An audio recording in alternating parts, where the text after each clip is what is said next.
জিলহজ মাসের প্রথম 10 দিন ইসলামে অত্যন্ত ফজিলতপূর্ণ। এই দিনগুলোতে বেশি বেশি নেক আমল করার কথা কোরআন ও হাদিসে এসেছে। জিলহজ মাসের প্রথম দিনের আমল বেশি বেশি নফল ইবাদত করা, 5 ওয়াক্ত নামাজ ঠিকভাবে পড়া। 2 নম্বরে রোজা রাখা। 3 নম্বরে বেশি বেশি তাসবিহ, তাহলিল ও তাকবীর পড়া। 4 নম্বরে কোরআন তিলাওয়াত করা। 5 নম্বরে বেশি বেশি দোয়া ও ইস্তেগফার করা। 6 নম্বরে দান সদকা করা। 7 নম্বরে আত্মীয়তার সম্পর্ক ভালো রাখা।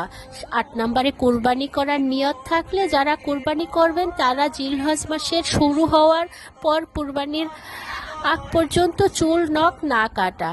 9 নম্বরে জিলহজে বেশি বেশি দোয়া করা। 10 নম্বরে কুরবানি করা।